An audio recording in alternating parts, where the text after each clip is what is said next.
It's Tinder for PR. Tinder for Hero, Tinder for PR. Yeah. Hero, if you haven't adopted that tagline, you definitely should. But that's exactly. So that's a great tool. It's free.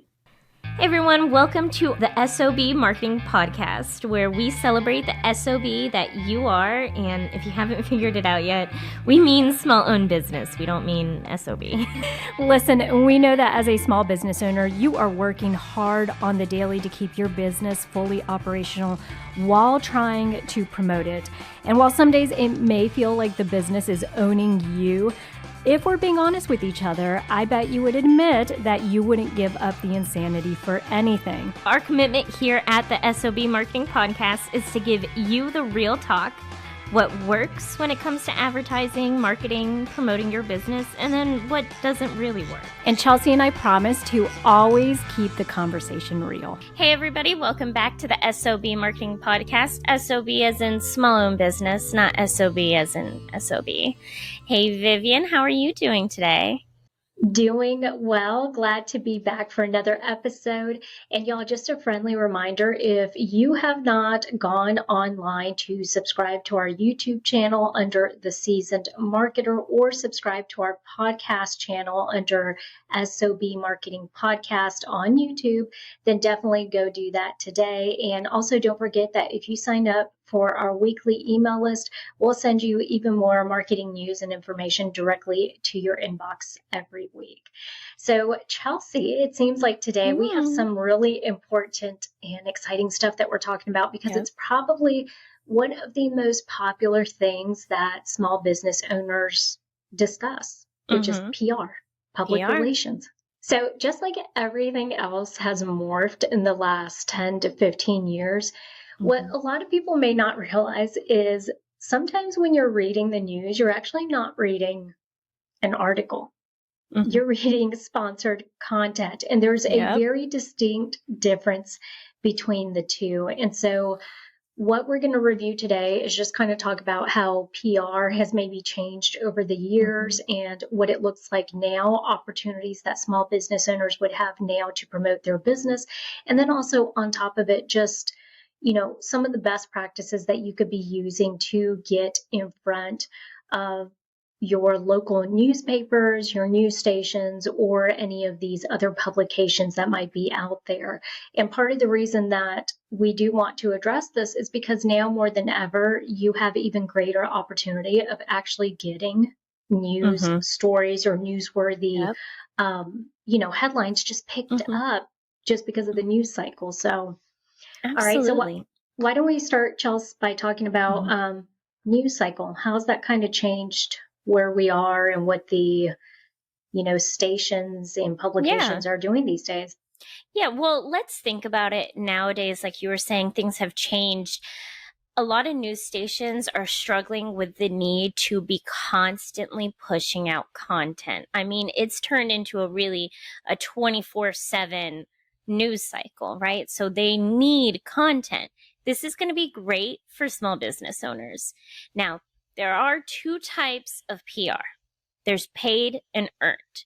Yeah, and the difference between the two is super distinct, just like everything else. All right, so what Chelsea means by paid and earned PR, when you have paid PR, that's going to be like the sponsored content that we were talking about. And maybe you haven't noticed this, but if you're ever scrolling online and you see an article that captures your interest and you click on it, and at the top there happens to be this little, italicized or faint text that says sponsored content, that means that article was actually paid for. All right. So this is it's not free. It's not anything that the news station was like, hey, you know what? That's really intriguing. Let me go ahead and write something up about it. That was typically included in some type of package that was purchased by the business, and they incorporated that in there. And so these are often used to feature businesses or products and services that these businesses sell. So personal. You know what I've noticed? Go ahead. Sorry. Do you know what I've noticed is paid PR, and whether or not you will have to end up doing paid PR, is going to depend a lot on your industry and how competitive your industry is. So I have a great example. When I used to work for an allergy office, I would write press releases and I would send them out. Our articles would never get picked up because they would reach out to me and they would say, "Oh, this is great information. Will you pay for it? Will you pay for us to run it?" Because if you're not going to pay for us to run it, we have 3 or 4 different allergy offices who will pay us to run the exact same information. So just keeping in mind industry standards and industry-wise might really affect the type of PR that you're going to be able to get.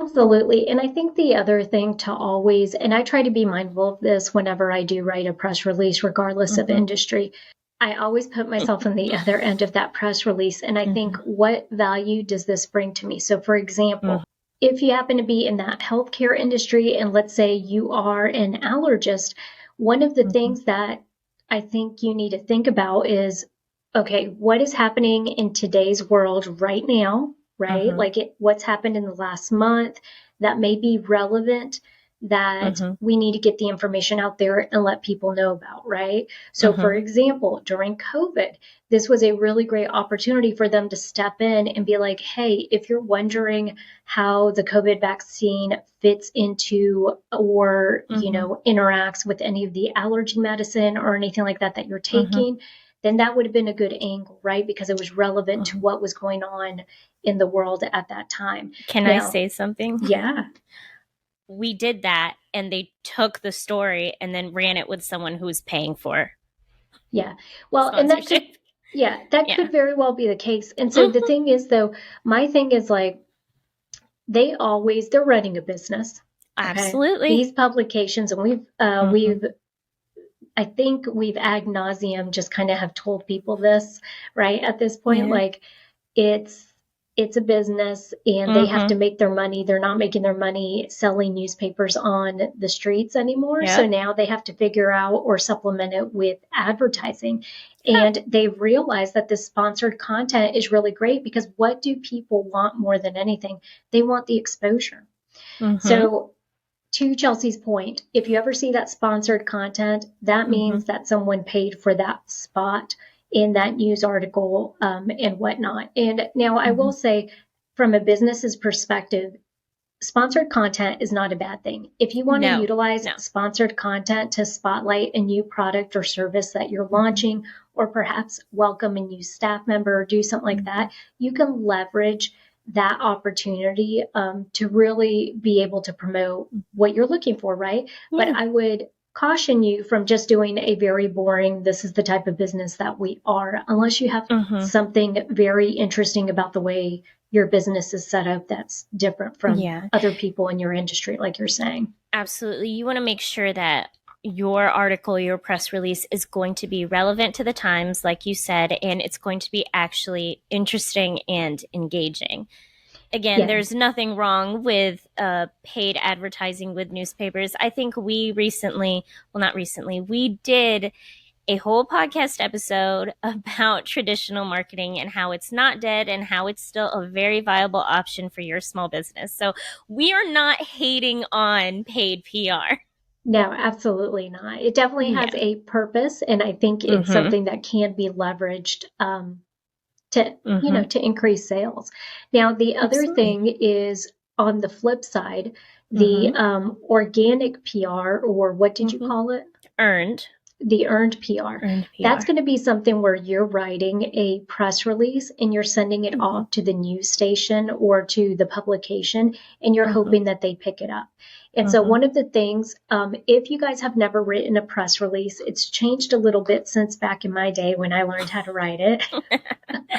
We had very different requirements because back then you actually attached a Word document, which you can do now. But now, because everybody's into being way more efficient, we recommend that you actually put the press release in the email that you're sending, just so that someone can simply copy and paste it from there.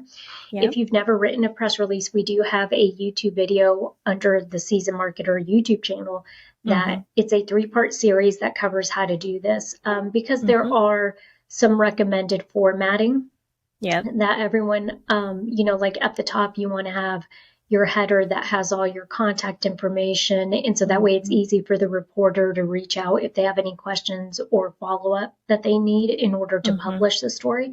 And then at the bottom, we want to be sure that you have like the boilerplate, which is the information about your small business. And so we go over all of those components, including title and how to kind of format or write your press release so that you have the most pertinent information at the top. So it kind of looks like a pyramid, right? Pertinent, specific information at the top, and then it fans out with the more generic info at the bottom so it keeps the reader's interest. So that's all available if you guys are looking for that. But so the thing is with the earned PR, the key to that is, like Chelsea was saying, if you look at topics that are relevant and newsworthy, it's got to be something that people are going to read, that's going to be of interest to the community, right? Or if it's an event that's happening, providing the details so that way people can go and attend. But the key is that now, because of the news cycle, you mentioned this earlier, it's 24/7. They need stories to run. So now is prime time. If you've never sent something into a news station, now's the time to do it. If you have a grand opening, a soft opening, if you are launching a new service line or a product, and you think it can be newsworthy for the community, send it in. I actually have a great example of sending out a press release and getting it picked up. Bray earlier this year had her 5-year anniversary for owning the salon here in downtown Somerville. And so I wrote a press release and I sent it out to all of the local news outlets, media outlets, and everything. It actually got picked up with the Somerville Journal Scene. So if you need an example of what happens when they pick up your press release, they ended up giving Bray a call, asking her for a little bit more details on the event because she was hosting an event for her 5-year anniversary. They asked for a picture, like a headshot for her, and a picture of the salon, and they ended up running the article on their newspaper. It was great. And so it was free PR. And Chelsea, they did it both in print and also digital, right? Yes, they did. And that's a great example of now that story is going to live forever online. Yeah, and Bray at that point too could share it on her own Facebook page too. So the amount of, whenever you're talking about PR, it's never just about getting printed. It's also the digital aspect of it, the fact that it lives online forever, like Chelsea's saying. And then on top of it too, the fact that you can leverage it and just, use it, repurpose it for your own, marketing online. So it is a really great thing to get picked up and to just get a little bit of that free press time on there. I think also we need to remember, though, I sent it out to numerous news outlets. It only got picked up by one. So I don't want to discourage anyone. It can be disheartening when you send out a press release and no one picks it up. But one, writing a press release is going to help you get the verbiage down so you can still repurpose that verbiage for your own social media posts, for your own shout outs when you're trying to promote your own event. And even if not everyone, or even if only one outlet runs the story, that is still one news outlet. Like, that's still something. So don't get discouraged. Just continue to send out that stuff. Yeah, I always joke that sometimes you gotta be willing to talk into the abyss before anyone listens. So it does. I mean, but here's the other part of it too, and I think the one thing that a lot of people just don't really talk about right now, because times have changed so often. It used to be that the typical way to send in a press release, and I still do this, like it's just habit and also the way that I think a lot of people still operate. So I'll type it up, I'll put it in a Word document, I'll then send it directly to the reporter via their email with the headline and the title.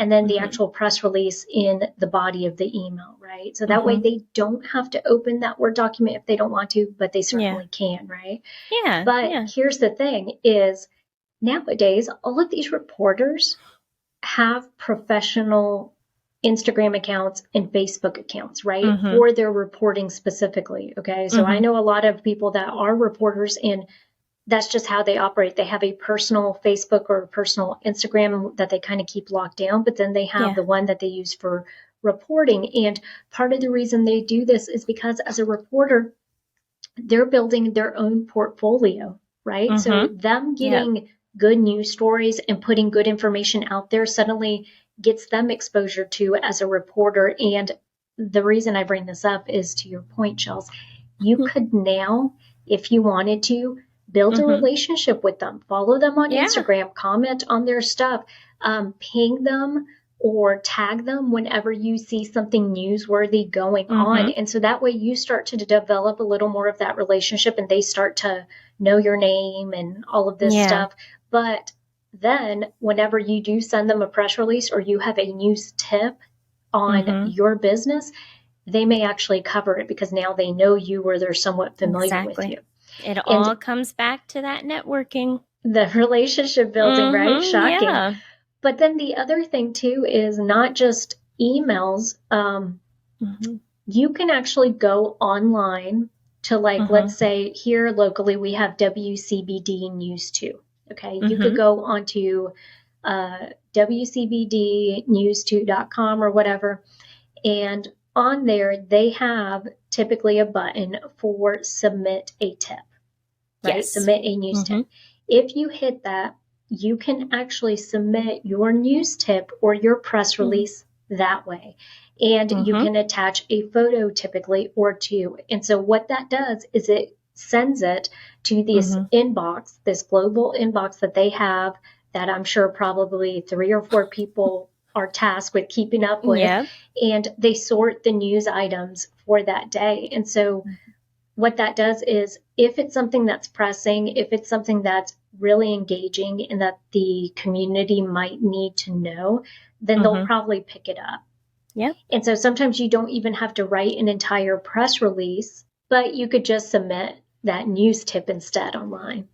Do you love making crafts and working on your small business but struggle to get them in front of customers? Do craft fairs, events, or pop-ups leave you feeling overwhelmed or frustrated? Introducing Rock Your Fair, the course designed to help you succeed in the world of craft fairs, pop-ups, and events, created by 2 marketing professionals with over 15 years of experience. Rock Your Fair is perfect for anyone who's new to the game or just wants to step up their game. Our step-by-step approach will guide you through everything you need to know, from choosing the right events, to setting up your booth, to marketing your products effectively. And you know what? You'll also get access to us for personalized coaching and feedback so you can put your best foot forward. Do not let craft fairs, pop-ups, and events hold you back. Sign up for Rock Your Fair today and start rocking your way to success. For a limited time, get access to our free mini course. Simply head over to our website at www.theseasonmarketer.com and click on workshops. I actually have another example.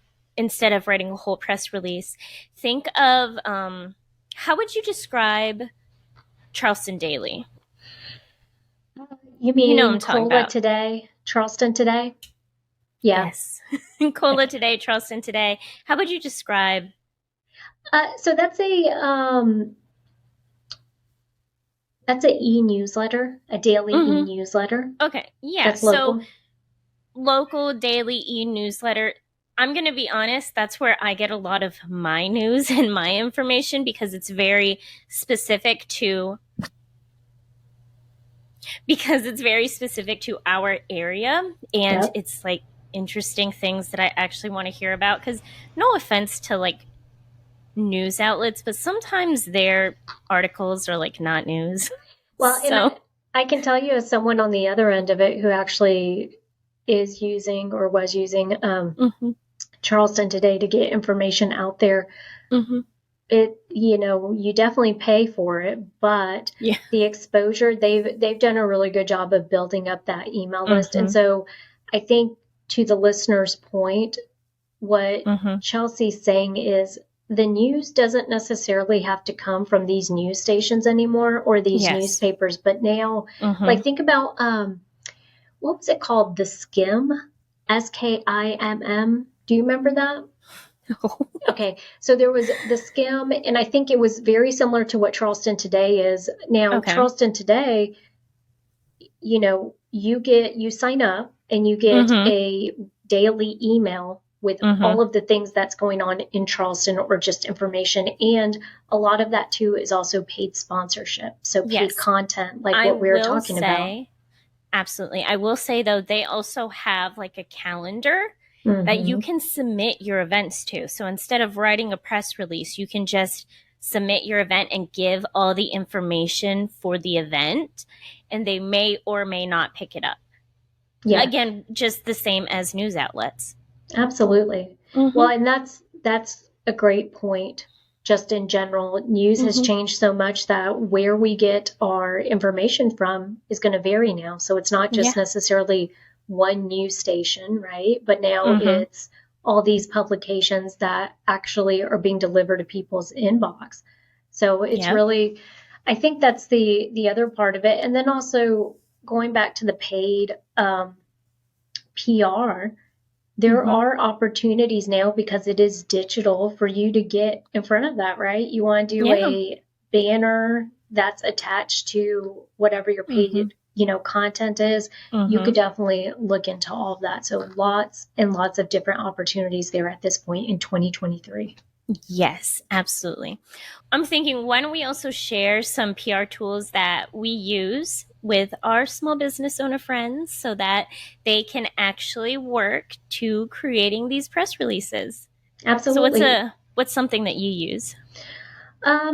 Well, so the one that I do really like is HARO, so Help a Reporter Out. And what this is basically I do check it on the daily. So I've signed up to receive emails from it. And when you go in and you build your profile, it's very easy to do. It's not complicated. You basically tell them what industry you're in and also how, like, what other industries you're interested in, right? So for us, for what we do, marketing, obviously it's business related, right? So then we tell them that we want to get notifications whenever somebody is writing an article about something business related. And in there, when you click on the link, it's a very non-fancy email, y'all. Okay. So you get it. It says HARO at the top, help a reporter out. And then it basically will say business, and it bullet points the names of the articles and what they're looking for. Okay. So for example, if they're doing one on AI, then maybe they would say, looking for a marketing professional that can speak to AI tools that can be used to promote businesses, whatever it is. Yeah. And basically what HARO is, its goal is to get professionals in their industry and reporters who are looking for those professionals and connecting them because the reporters need help writing their articles. Yeah, so I like to think of it as like a matchmaking tool. It's like, tell us what you want, reporter, and then they send it out, and then if you fit that bill, then you can reply back to it, and it's really great because then what it does is it gives you the point of contact, like the email address, and so basically you just send an email. And sometimes they'll say, answer these questions, or sometimes they'll say, put this information in there. And then if they decide It's Tinder for PR. Tinder for PR. HARO, Tinder for PR.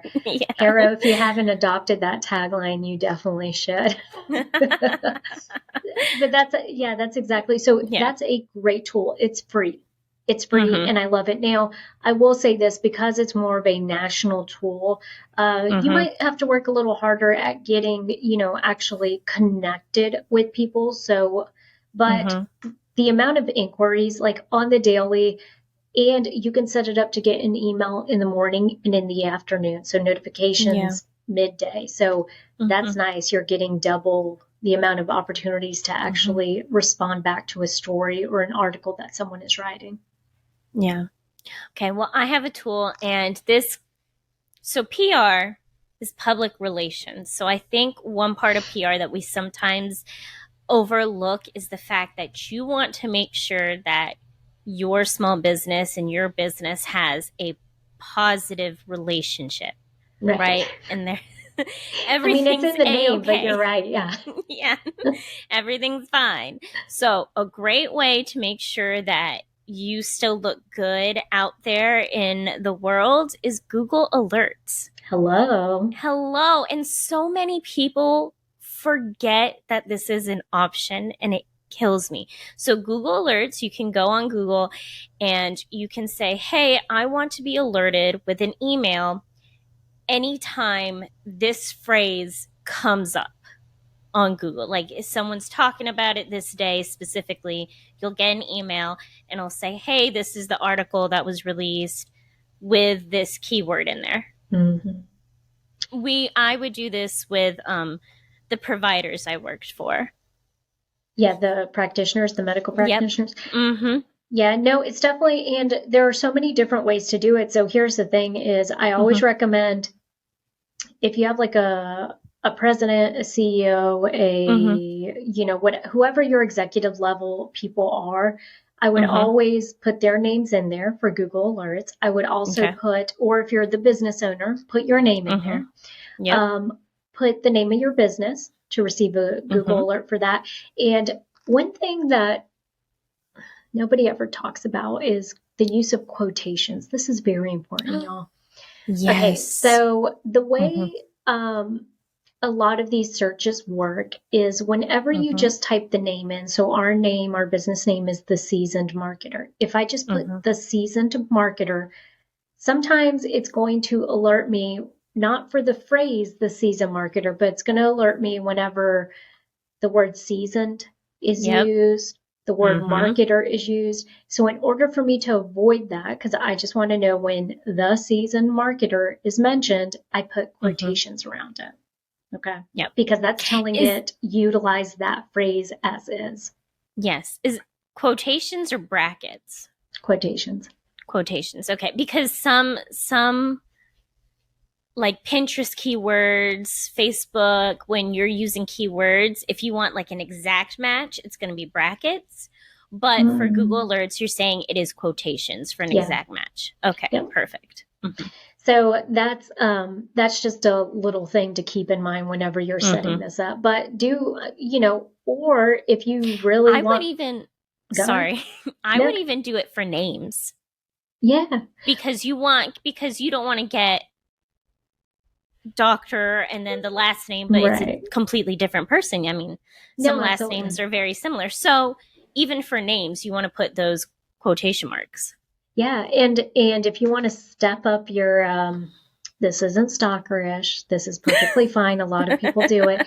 You can do it for your competitors too. If you want to know what your competitors are up to, blah, blah, blah, go ahead and put their name as a Google alert. But just know the thing is you can get overwhelmed by Google alerts. So you also don't want to go in there and put every name in there, but just use it wisely and strategically. And that way you will get pinged every time something is written about you or you're mentioned online for something. Yes. Now, another tool, and I don't know any specifics, but there are a lot of reputation management tools out there that people can utilize. Y'all can just Google that and put, reputation management tools in there. You do pay for those. So Google Alerts is a better option, I think. And then also, you guys pull up ping.com, pull up DuckDuckGo.com, all of that stuff. Did you say ping? Do you mean Bing? Bing. Like bee?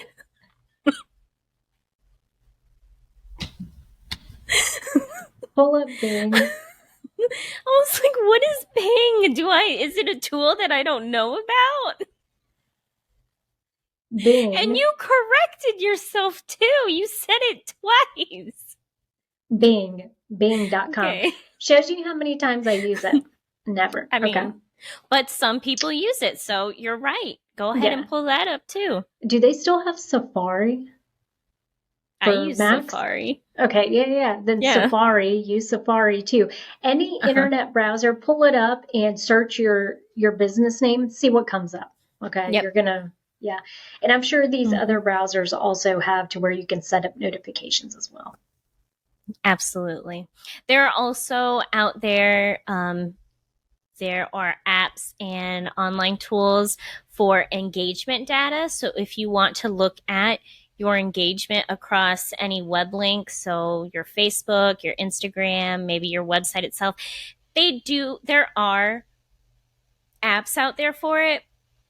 You could also just utilize your analytics on the back end of your website, and like Meta Business Suite has analytics, stuff like that. It is whatever works best for you, but keeping track of that engagement is also a part of PR because it's understanding how people are reacting to you and your small business. Sure. And I think one of the other tools that people don't really stop to think about is if you have a newsroom or press room on your own website, to upload and put that information on there, because whenever you are talking about search engine optimization, the more places that you're able to publish, the better it is, because you'll show up and appear in those search results for those keywords. So yeah, blog posts. Yes, blog posts, all that good stuff. So I think those are great tools, Chelsea. Great. I think this was a nice little dip your toes into PR and press releases and news outlets, sort of. Yeah. And if you guys are needing help with this, or you want to see what a press release looks like, go ahead and just email us at help@theseasonmarketer.com, and we'll be more than happy to send you an example of what one looks like. And so that way you can just kind of start to see if, you know, how to format it, all that. And we can also send you the links to those 3 videos. Well, because I'm gonna put the links to those 3 videos for how to create a press release in our show notes, in the YouTube description, all of that. Excellent. Well, I guess that does it for us today then. Short and sweet. It's like a little mini episode, right, Chelsea? I know. Yeah. So friendly reminder, if you guys have not gone to our website at www.theseasonmarketer.com, definitely go today. We have a couple of freebies there for you to download. We have blog posts that you can go in and discover. And then on top of it, we also have some of our workshops. So if you're looking for a free training course on 3 biggest mistakes that small business owners make at events, pop-ups, or craft fairs, we have that available for free on our website. And just go under courses. And then we also have access to our Rock Your Fair course, which is the big Mac Daddy course. That's 6 modules, and it's self-paced, and will teach you everything you need to know about participating in pop-ups, events, and craft fairs. Absolutely. And I will say we do have some other stuff coming down the pipeline, some interesting stuff. So you better join our newsletter so you can be the first person to hear about it. Make sure you're subscribed to this podcast too, and give us only 5-star reviews. Only 5 stars. Only we'll 5 reject stars. all the others. Exactly. All right. Well, thanks. You guys go out there and be the best SOB you can be.